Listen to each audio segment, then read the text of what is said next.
Chosen one. Your ex regrets losing you. The third party is furious. Bahmat. What if the person who broke your heart is lying awake right now, staring at the ceiling, wondering if they made the biggest mistake of their life? What if the very person they left you for is starting to feel it too? That cold, creeping suspicion that they were never truly wanted. They were just convenient. Have you ever wondered what really happens after the dust settles?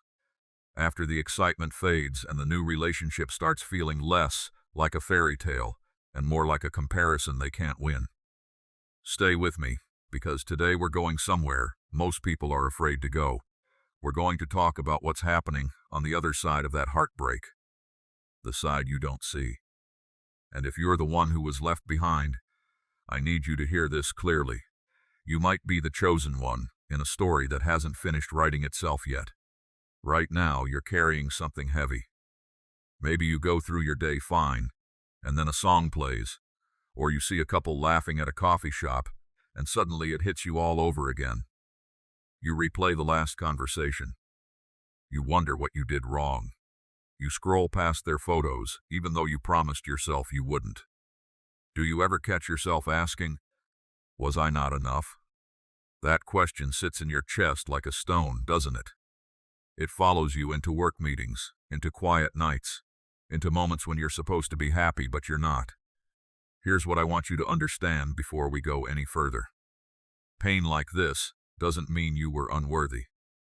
It means you loved someone who couldn't see what they had until it walked out the door. The silence that speaks louder than words. Have you noticed how they don't reach out anymore, but they also haven't fully let go? No calls, no texts, but somehow their presence still lingers in weird ways. A like on an old photo, a mutual friend mentioning your name came up in conversation. Silence after a breakup isn't always indifference. Sometimes it's avoidance. People don't run from things that don't matter to them. They run from things that still have power over them. If you've been wondering why they haven't just moved on cleanly, ask yourself this. What if silence is their way of not facing what they lost? Why new relationships rarely heal? Old wounds. Here's something nobody tells you about rebound relationships and third-party romances. They're built on adrenaline, not depth. In the beginning, everything feels electric because it's new, forbidden, exciting. But excitement fades. And when it does, what's left? Real connection requires history, patience, vulnerability. Things that can't be manufactured overnight. So when the new relationship starts to feel routine, guess whose memory starts creeping back in? Doesn't it make sense that the person who truly knew them, who saw them through hard days and ordinary Tuesdays, becomes impossible to replace?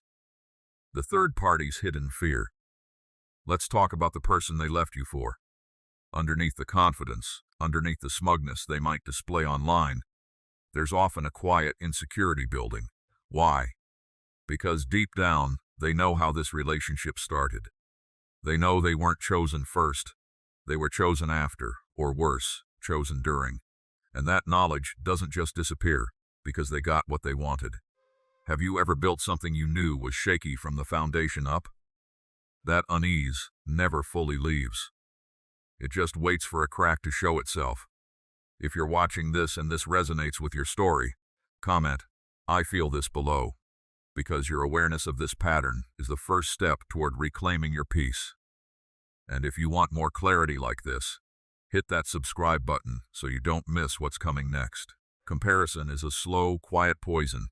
Every new relationship your ex builds will, whether they admit it or not, be measured against what you two had. Maybe not on purpose, maybe not even consciously, but it happens. The way you used to laugh at their bad jokes. The way you remembered their coffee order without asking. The way you showed up when things got hard, not just when things were fun. Can a new person replicate years of shared understanding in a few months? Rarely.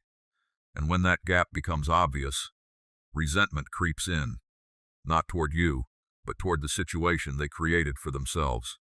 Why some people don't know what they have until it's gone. This is one of the hardest truths about human nature. Familiarity breeds blindness. When someone is used to having you, they stop noticing the effort behind your love. Your consistency starts to feel like a given, not a gift. It's only when that consistency disappears, when the texts stop, when the support vanishes, when the safety net is gone, that the full weight of what was lost finally lands. Have you ever taken something for granted until the day you didn't have it anymore? That's exactly what's happening on their end right now, even if they haven't said it out loud. The third party's growing frustration. Imagine being in a relationship where you constantly feel like you're competing with a ghost. Not because your partner talks about their ex constantly, but because of subtle things, a distracted look, a delayed response, moments where they seem somewhere else entirely. That kind of tension builds frustration. The third party starts to feel like they're always one step behind, always trying to prove they're enough, when deep down they sense they're being measured against someone who came before them. Doesn't resentment always grow fastest in soil watered by insecurity? Why chasing closure from them? Won't heal you. I know part of you wants them to admit it. You want the apology. You want them to say, I made a mistake, I miss you, I regret this. But here's a question worth sitting with. What if that closure never comes, and you spend years waiting for words that may never be spoken? Real healing doesn't come from their confession. It comes from you no longer needing their validation to feel whole again. Can you imagine how much lighter your life would feel if your peace didn't depend on their regret? If this question hits something deep in you, subscribe now, because we're building a community here focused on real healing, not empty distractions. The version of you they didn't appreciate somewhere along the way. You probably shrank yourself to keep that relationship alive. Maybe you stopped speaking up. Maybe you excused behavior you shouldn't have. Maybe you convinced yourself that loving harder would fix what was broken. That version of you deserved so much more. Ask yourself honestly, were you loved for who you truly are, or were you tolerated because you made things easy? The right person doesn't require you to dim your light to keep the relationship stable. And once you see that clearly, going back stops looking like healing and starts looking like repeating the same wound. Growth is the ultimate silent revenge. You don't need to prove anything to them. You don't need dramatic gestures or petty comparisons. The most powerful thing you can do is simply become the version of yourself that no longer needs their approval to feel valuable. When people see you thriving, genuinely, quietly, without performing it for anyone, it says more than any argument ever could.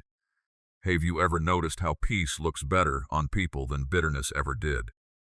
That peace is available to you right now, the moment you decide to stop waiting for them to catch up to what they lost. What being the chosen one actually means. Being the chosen one in this story doesn't mean they'll come crawling back begging for forgiveness. It doesn't mean karma will hand you a dramatic revenge moment.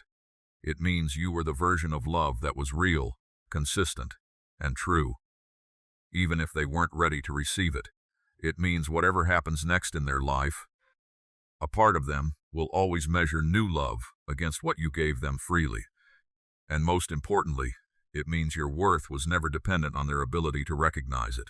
So let me ask you one final question before we close this out. Are you ready to stop mourning a person who couldn't see your value and start becoming someone even you don't recognize yet, in the best possible way? If any part of this story felt like it was written for you, know this: you are not broken. You are not too much or not enough. You are simply someone who loved deeply, and sometimes that kind of love takes time for the wrong people to understand what they walked away from. You don't need their regret to validate your healing. You don't need the third party's frustration to feel seen. Your peace was never meant to come from outside. It was always meant to come from within.